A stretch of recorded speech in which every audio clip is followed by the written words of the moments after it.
Meus irmãos e irmãs, a paz do Senhor. Eu queria convidar você para se inscrever no nosso canal, que o nosso canal é Total Direção de Deus.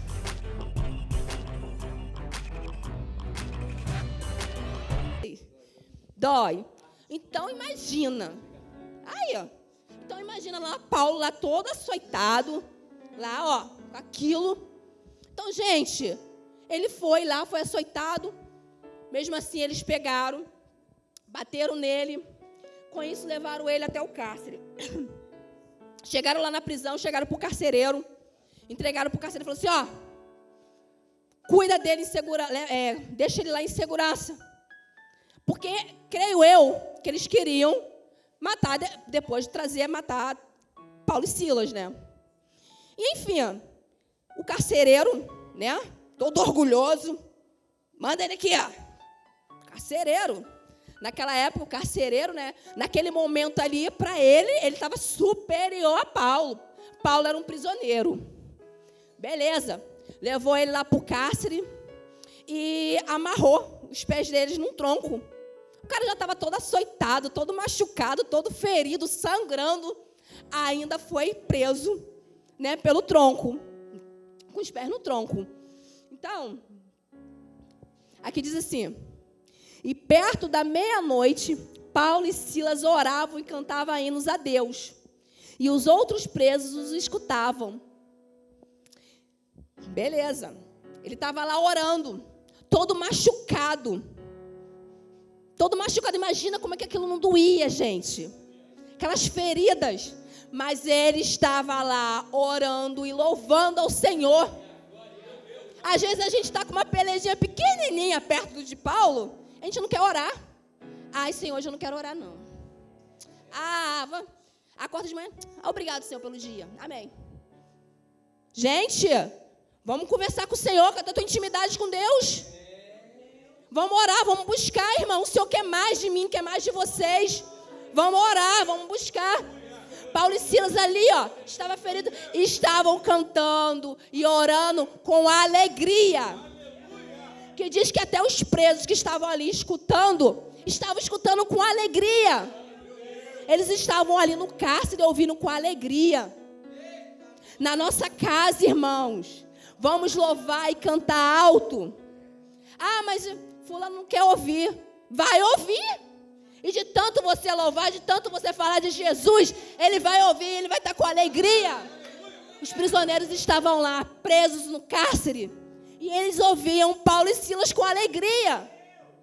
Mas, porém, né? E de repente sobreveio um tão grande terremoto que os alicerces do cárcere se moveram. E logo se abriram todas as portas e foram soltas todas as prisões de todos. Nesse momento, Deus viu a alegria dos outros presos também ao ouvir a sua palavra. Porque eles também se renderam, irmãos. Só não ouvir Paulo e Silas falando de Jesus, louvando a palavra do Senhor. Eles se renderam. E o Senhor se agradou disso. No mesmo momento, soltou ali as correntes deles. Abriram ali, irmãos. A porta da prisão foi ali aberta. E eles continuaram ali. No 27 diz assim: e acordando o carcereiro e vendo apertas as portas da prisão, tirou a espada e quis matar-se, cuidando que os presos já tinham fugido. Gente, se Paulo fazia um barulho danado lá, cantando, louvando, orando, que os presos inteiros, na cadeia inteira ouvia ele, o carcereiro estava dormindo. Como é que pode? Ele estava adormecido. Tem gente na nossa casa adormecida, irmão. Tem gente na nossa casa, na nossa parentela, que está adormecido. Que você vai falar de Jesus, você vai cantar, vai louvar, e ele está adormecido, não está nem aí. O carcereiro estava cômodo. Ele fez o trabalho dele, prendeu lá Paulo e Silas, prendeu lá, ó, os pés dele lá no tronco, foi descansar, tirar uma soneca. Quantos aqui estão adormecidos? Quantos aqui estão adormecidos? Quantos na nossa casa, na nossa parentela também está adormecido? E por carcereiro acordar, teve que haver um grande terremoto. Irmãos, Deus vai ter que fazer um terremoto na sua vida para você despertar. Ele vai ter que fazer um terremoto acontecer, os alicerces cair, irmãos. Ele vai ter que fazer acontecer isso para você se despertar que o Senhor é o grande Salvador. Irmãos, tem coisas que Deus permite na nossa vida, mas a gente caça cada coisa pra gente. A gente caça cada coisa. Deus deu pra gente um coração limpinho, puro de pecado, mas a gente vai atrás do pecado. A gente se suja porque a gente quer.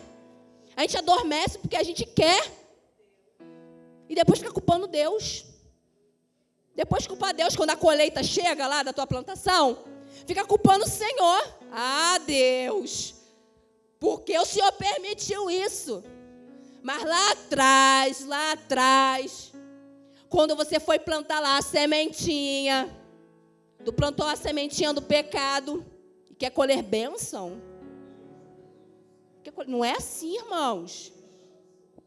Continuando a palavra, diz assim: ele quis se matar. Porque, irmãos, por que ele quis se matar?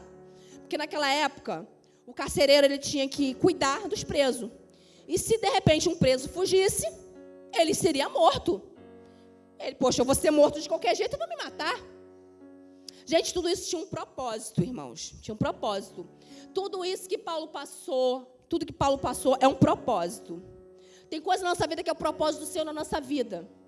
E sabe qual é o propósito de Deus na minha, na sua vida? Falar de Jesus para a nossa família. Falar de Jesus aqui fora. Que não adianta eu falar de Deus só dentro da igreja. Para fora da igreja eu tenho que falar de Jesus. Todas as oportunidades que eu tiver, falar de Jesus.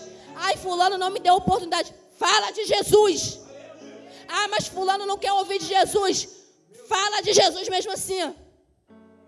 Porque a gente está falando de Jesus, a pessoa, ela não é surda. Já falei aqui, eu já cheguei a falar aqui, está na EBD aqui. Às vezes tem pessoas, na minha família tem uma pessoa que não gosta muito de falar, que a gente fala de Jesus perto. E eu começo a falar perto de uma pessoa, de outra pessoa que conhece a palavra, assim, está junto comigo. Eu começo a conversar de Jesus com ela. A pessoa está na igreja. Ela vai proibir eu falar com a pessoa que quer ouvir de Jesus? Não. Ela vai sair de perto. Mas vai estar lá igual aqueles presos lá quando Paulo estava orando e louvando. Ela vai estar lá ouvindo também, irmãos. Ela vai ouvir do mesmo jeito. Uma hora a palavra vai tocar nela. Uma hora. Se não tocar nela como tocou nos presos, vai acontecer o grande terremoto. E vai acontecer como tocou no carcereiro. O carcereiro se desesperou. Ele, meu Deus, agora já era. Vou morrer, os presos saíram todos. Mas os presos estavam lá, no mesmo lugar. Porque o propósito do Senhor, irmãos, quando Paulo e Silas começou a orar e cantar lá, não era só Paulo e Silas que estavam açoitados, mas estavam alegres no Senhor, mesmo assim, porque eles sabiam que Deus ia dar a vitória. Eles sabiam que Deus ia resolver aquela situação. Mas o propósito do Senhor era com os presos também. Os presos ouviram, se tocaram, sentiram a presença do Senhor e ficaram lá. Continuando aqui, ó. Quando, acordando o carcereiro e vendo abertas as portas da prisão, tirou a espada e quis matar-se, cuidando que os presos já tinham fugido.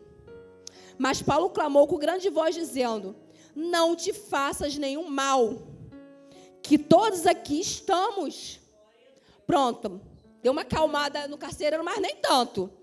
Porque ele ouviu, mas não viu. Às vezes a gente precisa ver para crer. Então, às vezes, a gente vai falar com alguém da nossa família. Aí a pessoa fala, estou buscando. Eu não acredito. Eu não acredito. Fulano, daquele jeito, cheio de pecado. Não, deixa eu ver de perto. Mas você orou para fulano? Você buscou por fulano, irmãos? Dobrou seu joelhinho também? A gente tem que orar pela gente. Já falei, encher nosso pote para transbordar, para atingir outras pessoas. Eu encho o meu pote, transbordo, e atinge outras pessoas. É assim que tem que ser. Por isso que a gente tem que estar sempre buscando a palavra do Senhor. Em todos os momentos da nossa vida. Então ele falava assim: não te faço nenhum mal, que todos aqui estamos. E pedindo luz, saltou dentro e todo trêmulo se prostrou ante Paulo e Silas. Olha esse detalhe. E pedindo luz. Tem muita gente pedindo luz a você e você não está vendo. Tem gente que não chega a pedir com palavras, não, irmãos. Mas está necessitando da sua oração. Está necessitando da sua oração. Para ela conhecer o caminho de Jesus. Ela precisa. Tem gente que está te pedindo luz, mas você não vê. Está do teu lado na tua casa. Fala que não quer ouvir de Jesus, mas ela está pedindo luz. Se você tem um brilho do Espírito Santo, cadê a tua luz? Tem um brilho do Espírito Santo? Brilha na vida da sua parentela. Seja o exemplo. Sai daqui brilhando. Continuando aqui. No 30 diz assim: e tirando-os para fora, disse: senhores, o que é necessário que eu faça para me salvar? E eles disseram: crer no Senhor Jesus Cristo e será salvo tu e a sua casa. Então, crê, irmãos. E lhe pregaram a palavra do Senhor e a todos os que estavam em sua casa. Continuando a história, diz também que o carcereiro e a família do carcereiro foram batizados com o Espírito Santo. Irmãos, quantas Lídias tem na nossa família, na nossa parentela, precisando só aperfeiçoar a fé? Quantos jovens adivinhadores precisam de libertação na nossa casa, na nossa família, na nossa parentela? Quantos carcereiros tem na nossa casa, na nossa família, na nossa parentela, necessitando ser despertado, irmãos? Mas Deus está falando, depende da gente também. Porque diz a história que lá no início, antes disso tudo, Paulo queria ir para Bitinia. E o Espírito Santo não permitiu.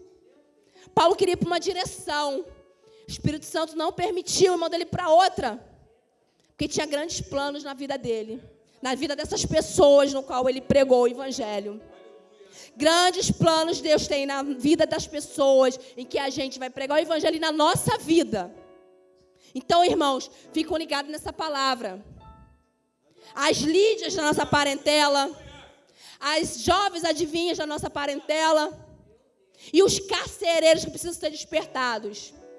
Então, cabe a gente fazer como Paulo e Silas, pregar o Evangelho, orar, louvar com alegria, sem olhar para os açoites que tem na tua vida, sem olhar as feridas.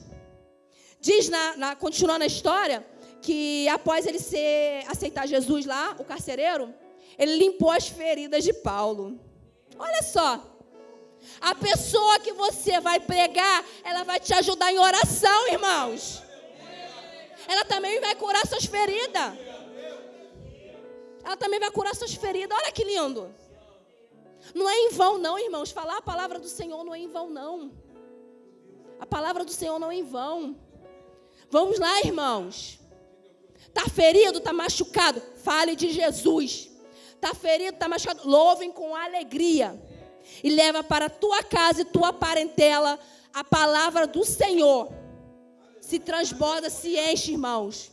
Para essas Lídias, esses jovens e esses carcereiros da nossa família serem de fato, e conhecerem de fato o verdadeiro caminho da salvação. E é assim que eu agradeço a minha oportunidade, irmãos. Guarda essa palavra, irmãos. Porque eu tenho certeza que é vinda do Senhor. É vinda do Senhor. Eu estava muito nervosa.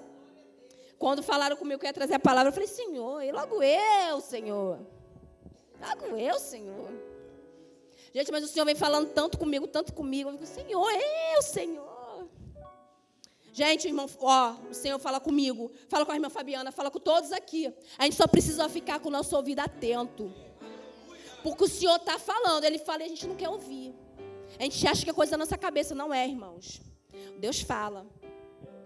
Então a gente, vamos pegar a palavra do Senhor e levar para quem realmente está necessitando. nós também precisamos todo dia aperfeiçoar a nossa fé, irmãos. Assim eu agradeço, amém.